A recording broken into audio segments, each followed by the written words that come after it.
참나를 만날 때 참나가 뭐라고 해도 신입니다. 그래서 그럼 저한테 누가요? "너는 한 인간으로서의 시각밖에 없는데 네가 어떻게 우주의 신을 논하느냐?"라고 뭐라고 하시면 그 일정 부분 맞는 말이죠. 저도 뭐 인정합니다. 에고의 관점에서 바라본 신이라는 거죠.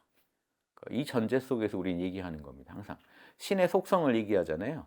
우리의 에고의 입장에서 파악된 신의 속성이라는 겁니다.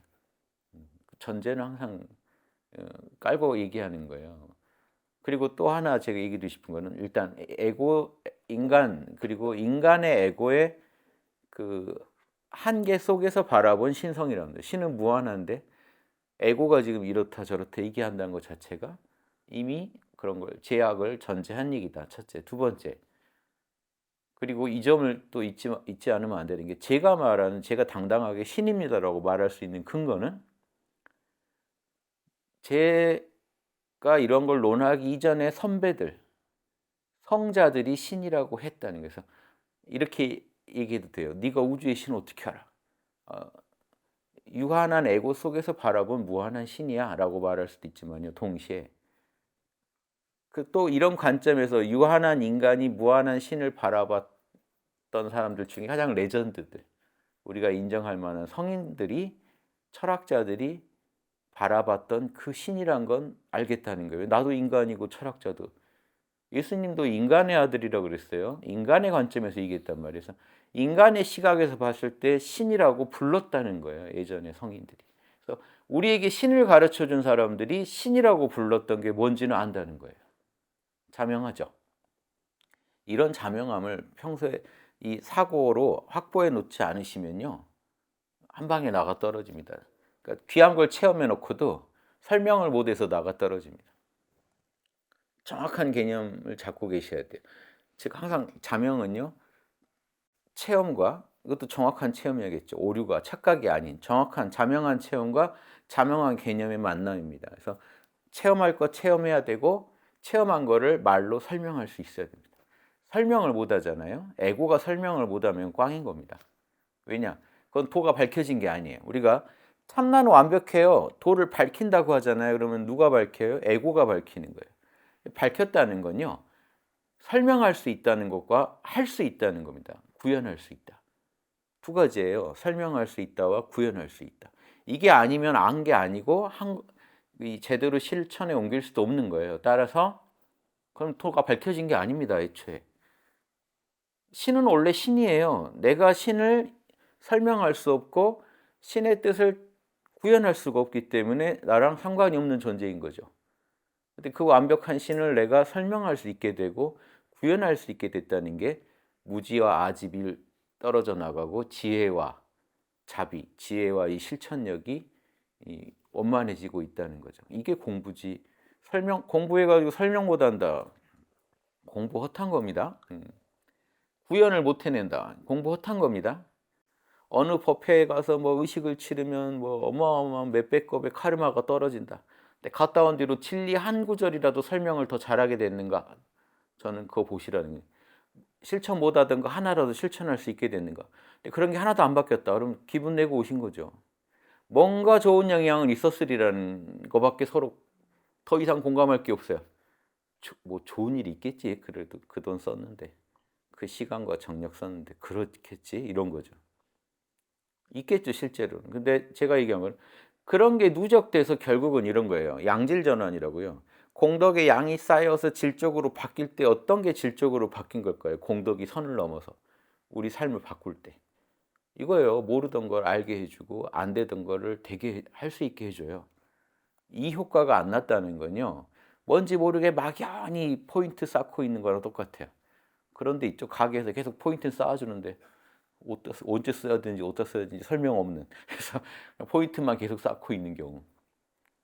이게 법회할 때마다 계속 돈을 내고 시간과 정력을 쓰니까 큰 공덕 받았다고 말 듣고 위안 얻고 기분 좋고 해서 뭐 효능은 분명히 있습니다. 기분 위안 얻은 걸로 이미 효능은 있어요. 돈 써서 그만큼 위안 얻었잖아요. 근데 제가 얘기한 건 진짜 업장이 털렸는지 확인해 보시려면 모르던 게 알아져야 되고 안 되던 게 돼야 돼요. 이게 업이 털렸다는 겁니다. 불교 교학상에서. 번뇌장, 소지장이 털려야 돼요. 근데 우리가 조금만 공들이면 모르는 거 알아낼 수 있고 안 되는 거 되게 할 수 있단 말이에요, 바로. 그러니까 오만 대 가서 왜 공덕 쌓고 계시냐는 거, 알 수 없는 막연한 포인트 쌓고 있냐는 거. 그래서 바로 지금 현금화할 수 있는 게 있는데, 포인트 받아서 바로 현금으로 쓸 수 있는 그 정도로 강력하게 변화를 드러낸다는 건요, 실질적으로 내가 모르는 거 알아내야 되는 겁니다. 설명 못하는 거 설명해야 돼요. 그런 의미에서 만약에요, 우리가 기독교에서 하느님을 만나고 하느님께 기도 올리고 하느님과 함께하고 말 다 좋은데요, 지금 하느님 안 느껴지면 꽝이에요. 지금 하느님 어디 계세요? 각자 빨리 하느님 찾아보세요. 내 에고 입장에서 하느님을 만나보세요. 내 에고로 만나는 겁니다. 그러니까 남의 에고 옆에서 아무리 만나도 소용없어요.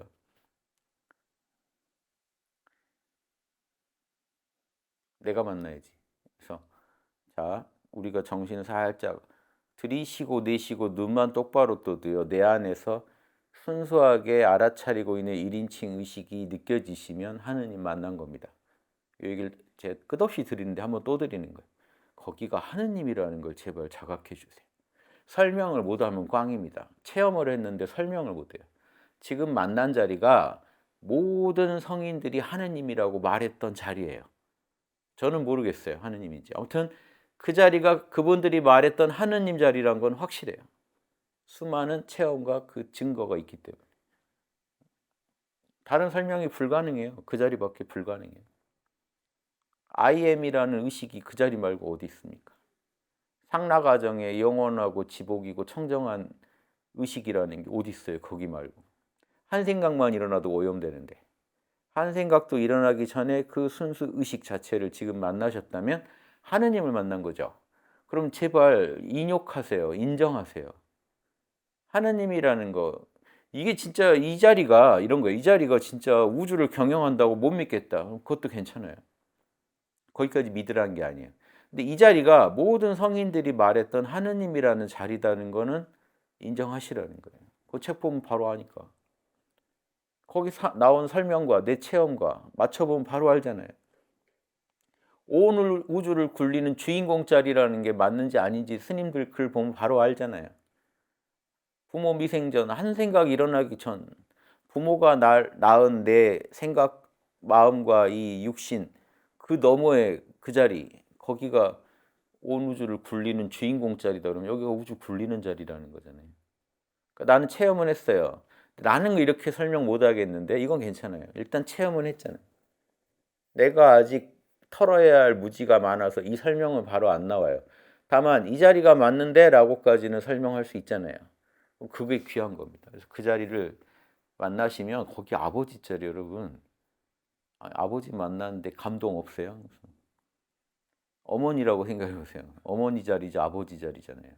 천지 신명이니까 천지 부모 자리예요. 거기가 온 우주의 부모 자리. 우주를 낳고 길러준 자리라고요.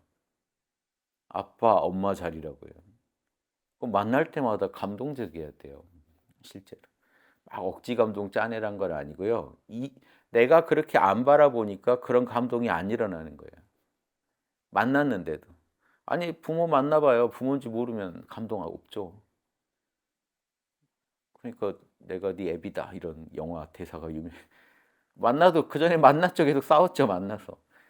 근데 그 말 하니까 막 오열하고 아니야 막 이러잖아요. 그러니까 우리가 그 자리다라고 말을 누가 해줘야 되는 거예요. 이 자리입니다. 예수님이 아빠라고 했던 자리예요. 감동스럽잖아요. 예수님이 이 자리를 아빠라고 불렀다는 게. 예수님 같은 성인도 아빠라고 불렀는데 우리가 뭐라고 거기 건방져요. 내가 계속 함부로 돼 있는데 아빠였구나. 내 존재의 뿌리였구나. 우주도 다 여기서 나왔겠구나. 이런 의식 차원대에서 우주가 나왔겠구나. 이렇게라도 이해해 보세요. 꼭 여기서 나왔다고. 여기서라는 게 내 에고가 지금 지정하는 자리지 원래는 자리가 없죠. 내 에고가 지금 지정하고 있죠. 이 자리라고. 여기서 우주가 나왔겠구나. 아버지다라고 생각하시면요. 그 뒤로 여러분 삶은 바뀌어야 됩니다.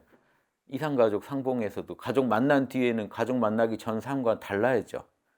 상봉을 했어요. 그 뒤로 어떻게 사셔야 돼요? 가만히 계실 때 이렇게 참나나 만나볼까가 아니라 뭐예요? 아버지. 만난 거예요, 아버지. 힘들 때 어떻게 해야 돼요? 6남매 상태에서. 6남매는 지금 아버지랑 지금 카톡이 연결된 거예요. 접속된 거예요, 아버지. 만나고 있는 상태예요. 실존을 바로 직관하고 있는 상태라고요. 이거를 실존을 직관하는 걸 관상이라고 합니다, 가톨릭에서. 이거는 말이 없는 자리예요. 아버지랑 그냥 독대하고 있는 자리예요. 그래서 아버지랑 독대하고 있단 말이에요.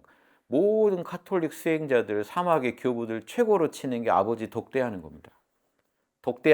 독대한다는 게 불교에서 도노예요. 그런데 그 다음은 뭐예요? 이제 안주. 목표가 이제 아버지랑 안 떠나는 거. 그게 목표입니다. 근데 독대를 할 수 있다는 게 일단 첫 정화, 조명, 일치 중에 조명이에요. 아버지 만났다는 게. 일치는 안 떠난다는 거예요. 근데 여러분 안 떠나시려면 어떻게 해야 돼요? 지금 생각만 일어나도 떠나는 거 아니에요? 아버지로부터? 그게 아니에요. 내가 생각하고 뭐 해도 안 떠나요. 아버지랑 함께 있다는 기분이 계속 유지되면 돼요. 육남매가 흐르면 안 떠납니다. 왜냐하면 지금 보세요. 어떻게 떠나요? 제가 지금 물 마셔야지 하고 먹고 있다고 해도 물을 마셔야지 하면서 마시는 이 행위를 다 알아차리고 있는 게 아버지인데 아버지를 어떻게 떠나요?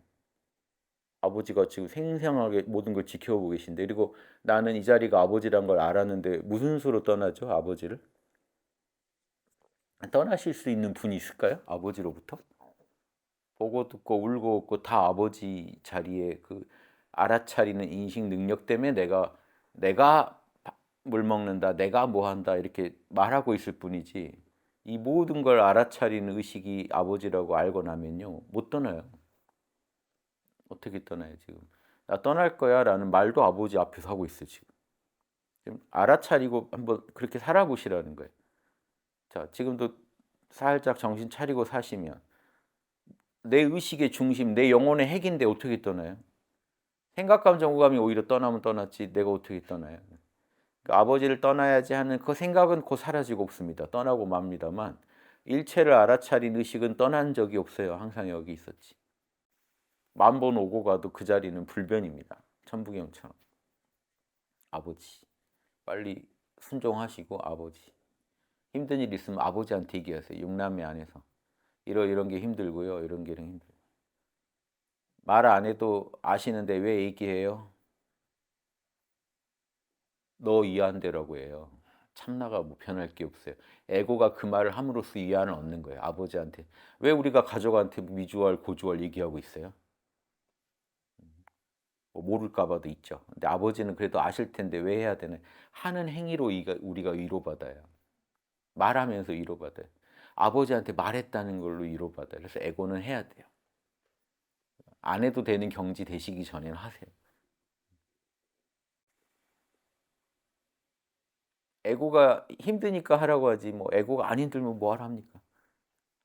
근데 이렇게 저렇게 왜 뭐가 힘듭니다. 뭐가 잘 안 됩니다. 도와주세요. 그때 하소연도 해보는 거예요. 내가 이 육남매로 잘 하려고 하는데 번번이 잘 놓친다.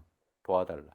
그걸 도와달라고 해야 돼요. 도와주십사 하고 근데 계속 이 말만 하고 있으면 육남매에서 튕기겠죠. 육남매 안 벗어나는 안에서 말하고 또 참나로 돌아오세요. 아버지랑 함께 또 말없이 독대도 하고 있어 보세요. 아버지 앞에서 침묵을 못 참고 계시지 마시고 좀 할 말 없을 땐 가만히 계세요. 막 침묵 못 견디는 분들은 계속 얘기하잖아요. 근데 그때 특징이 뭔지 아세요? 침묵을 못 견뎌서 계속 얘기하는 거 얘기가 아무 핵이 없습니다. 그러니까 쓸데없는 소리를 계속 하고 있는 거예요. 침묵을 피하고 싶어서. 그러지 마시고 침묵 안에서 아버지랑 말 안 하고 있어도 이렇게 좋구나 하고 느끼시고 묻지 마 육남매. 또 필요한 말을 하니까 이렇게 좋구나. 두 개가 다 좋아야 돼요. 말 안 하고 있어도 이렇게 좋고 또 한 생각이 동해서 말 안 하면 못 견디겠어서 말하고 나니까 아버지한테 말한다는 기분으로 했더니 또 이것도 좋구나. 안 외롭죠? 육남매 안 깨졌죠? 마음 더 초연해졌죠? 마음이 더 넓어졌죠? 자명해졌죠? 뭐 나쁠 게 뭐가 있어요, 말해서. 거기서 또 더 초연해지고 위로받은 기분 들죠? 충만해지죠? 그럼 얼마나 좋아요. 이만한 게 없죠. 왜냐하면 에고라는 조건이요. 갑자기 정신 차리니까 태어나 있고요. 또 죽는데요. 우리가 못 봐서 그렇지 우리 수명 타이머가 지금 1초씩 계속 줄고 있을 거 아니에요. 매일 보면 못 살겠죠? 아직 여유 있어 뭐 이런다고 해도 밥맛이 좀 날아가겠죠. 이거 매일 보고 있으면. 그러니까 에고 입장은 이렇게 불안하고요. 외롭고 힘들어요. 왜냐하면 죽을 때 누구 뭐 같이 죽어 주는 것도 아니고. 내 영혼이 맞이하는 사태예요. 내 영혼이 홀로. 그러니까 이게 다른 어떤 식으로 답이 안 나오니까 내 영혼의 을 지켜보는 1인칭 의식 그 하느님 자리에 계속 미주알 고주알 떠들면서 가야 됩니다. 별 수가 없습니다. 힘들어도 이게 셀프로 해결하셔야 돼요. 남한테 얘기한 것도 위로가 되실 겁니다만 결국 근본적으로 나는 내 안에서 기본적인 건 해결해야 돼요. 그래서 아버지 이래서 힘듭니다.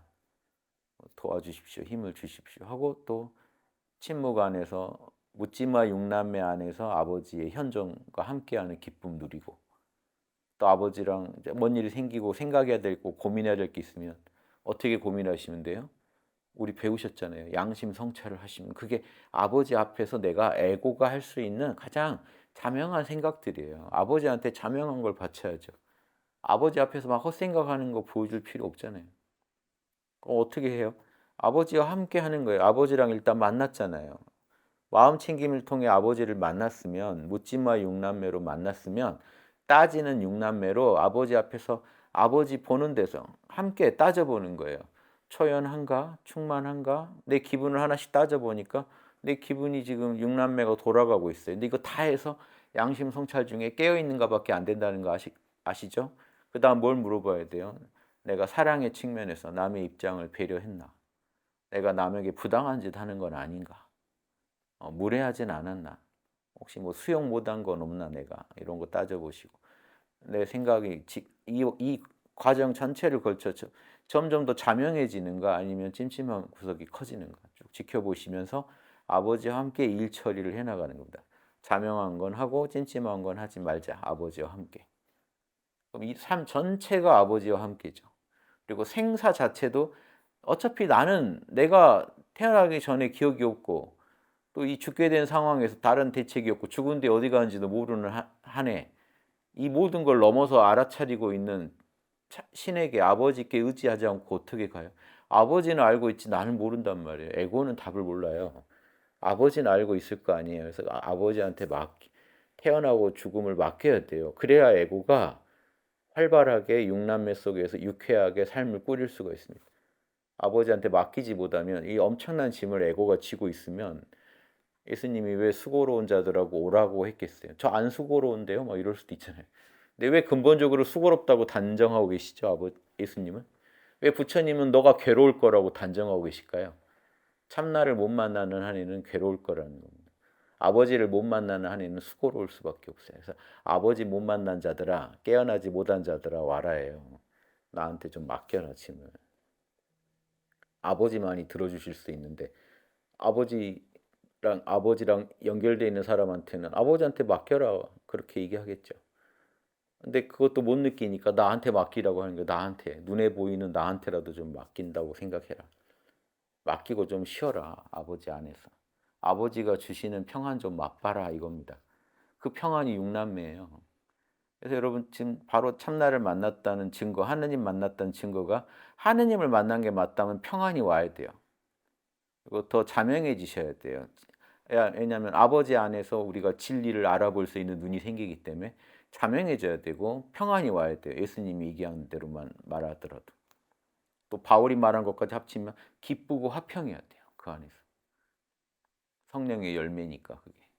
마음이 온화해져야 돼요. 따뜻해져야 돼요. 그리고 육바람일에 해당되는 그런 인내니 절제니 정의니 하는 게 나와야 돼요. 이걸로 맞으면 맞는 거예요. 그럼 아버지인 거예요. 내가 맞게 찾았네 이겁니다. 그 뒤에는 신과 함께 아버지와 함께 이 어둠의 골짜기를 아버지랑 함께라면 괜찮아 하고 말할 수 있듯이 이 사바세계를 모든 애고가 통과해야만 되는 이 생사의 골짜기를 건너실 때 아버지께 의지하지 않고 어떻게 갈 것인가. 그리고 아버지를 지금 만났는데 왜 아버지에게 도움을 요청하지 않고 아버지와 함께한다는 기분을 못 느끼고 있는가. 이거는 개념이 지금 올바로 서 있지 않다라고 저는 보입니다. 아버지, 우리 민족은 하느님이라고 했잖아요. 하느님이라고 부르건 하눌님 그러건 예수님처럼 내 뿌리니까 아빠라고 하건 그 자리 불교에서는 주인공이라고 할 뿐입니다. 공이라는 게 그 자리예요. 만물이 만물이요. 각자대로 나는 동그라미 나는 세모 만물이 천지 만물이 각자대로 이 우주에 내가 주인인 줄 알지만 진짜 주인 자리에는요. 천지 만물의 어떤 구분조차 없다는 게 공이에요. 하느님 안에는요. 천지 만물이 하나예요. 아니 하느님 안에서 천지 만물이 둘일 수 있겠어요? 스피노자가 이 부분 얘기 제일 잘하는데요. 스피노자가 이걸 어떻게 보면 반야신경을 깨달은 분입니다. 유대인인데 유대교에서 파문됐어요. 살해 이업을 받으며 평생 살았어요. 유대 공동체에서 나온다는 게 목숨 건 행위거든요. 근데 이분이 왜 나왔냐? 바라보니까 신이 이게 불교의 공입니다. 신이 천지 만물로 모습을 나타낸 거지 천지 만물을 밖에서 만들어낸 신이 없다고 본 거예요. 스피노자는. 범신론이라고 그러죠. 이게 지금 이겁니다. 신과 자연이 만물이 하나더라라는 걸 깨달은 거예요. 신이 모습을 드러내면 만물이고 갈무리하면 신이더라예요. 그래서 신 밖에 만물이 없는 거예요. 뭐 천지 만물은 신의 변화된 모습인 거예요. 양태라고 그러거든요. 변화된 모습인 거. 신 안에는 어마어마한 무한한 속성이 있겠죠. 이데아가 있는 거예요. 그 이데아가 펼쳐지면 만물인데 이게 유교의 주역사상과 똑같습니다. 신이 신 안에 8개가 있다가 8개가 이데아죠. 펼쳐지면 뭐가 돼요? 하늘, 땅, 해, 달. 각 괴들이 뭐로 변해요? 산과 연못, 벼락과 바람. 그러면 지금 산과 연못을 보고 벼락과 하늘과 땅과 해와 달을 보고 있는데 태극이 뭐냐고 물으면 맞느냐라고 조선 선비들은 얘기한단 말이에요. 화서 선생이 그래요. 천지 만물이 눈에 보이는 태극이다. 정신 철학으로 깊이 들어가면 유, 불, 서양 철학이 다 똑같은 소리 하잖아요. 그래서 보세요. 우리 오온이 만물을 상징하는데 오온은 공하다 이 한마디에 다 들어있는 거예요. 이게 스피노자식으로 만물은 신이다 이 소리. 신 밖에 만물이 없다. 신의 속성의 나툼이 시공간 안에 신이 자신의 속성을 나툰 게 만물인 거다. 자연인 거다. 초월적 존재가 아니고 신은 내재적 존재다. 이 말을 하신 게 스피노자예요. 대단하죠? 그럼 이게 불교식 버전으로 해요. 만물은 독자적 자성이 없고 공성이 만물의 자성이다. 그래서 만물은 본래 공하다라는 이 말하고 뭐가 다릅니까? 제가 중간학파 비판하는 건요. 중간학파는 이 개념을 얘기를 못 하고요. 천지 만물은 그대로 독자적으로 있는데 연기하니까 공하다는 소리만 하고 있으니까 법공도 안 되는 거예요. 사실 중간학파는. 뭔 말인지 아시겠어요? 제 이 컵이 우리 의식 밖에 존재해요. 독자적으로 존재하는데 이 컵이 무상하게 변화하니까 자성이 없다. 따라서 만법은 공하다. 끝. 뭐가 공하죠? 무상한 연기가 그대로 있는데. 그래서 저기 유식학이나 화엄에 오면요. 만법 자체가 내의식 작용인데 이게 무슨 밖에 있다는 거냐 이렇게 나가버린 거예요. 그러니까 만법이 그대로 신이라는 얘기를 하고 싶으면 화엄종이 되는 거고요. 만법은 있는데 무상하니까 공하다고 합시다가 중간학파라고요. 이건 그래서 제가 변종 소승이지 참 대승이 아니라는 거예요. 참 대승은 만법 자체가 독자적 실체가 없고 삼계가 오직 내 의식작용이다라고 말할 수 있어야 됩니다. 즉 이 말은 삼계가 모두 신의 작용이라고 말할 수 있어야 된다. 이 내용이 없어서 중간학파는 저는 변종 소승이라는 거. 참 대승이 아니다. 최소한 유식도 우리 의식의 작용이라는 걸 말하는데 중간학파는 그 말을 못해요. 중간학파들한테는 이 컵이 있어요 지금. 있는데 무상하게 변화하고 있는 거예요. 원자 분자가. 물리학이랑 똑같아요. 물리학자들이 법공을 깨달았겠네요. 그런 식이면. 지금 물리학자들이 원자 분자가 무상하다는 거 모르는 분 있나요? 그게 법공이래요. 마음법이 무상해서 공하다는 거예요. 이쪽 화엄종은요. 마음법이 네 의식에서 나왔으니까 마음법의 본성은 너 의식의 갖춰져 있는 무한한 본성의 나툼일 뿐이지 따로 컵이 있는 게 아니란 얘기. 이걸로 복공을 얘기하는 거예요. 차원이 다르죠. 우리는 이주장입니다. 그럼 모든 게 내 의식 작용이라고 아니 사실은 신의 작용이라는 거예요. 신이 그대의 의식에도 깃들여서 그대의 의식에서 만물을 인식하면서 신이 우주를 인식하고 있다는 거예요. 자기가 창조한 우주를 자기가 인식하고 있다는 거예요. 일체가 결국 신의 나툼일 뿐이라는 겁니다. 더 어려워지기 전에 여기까지 하겠습니다.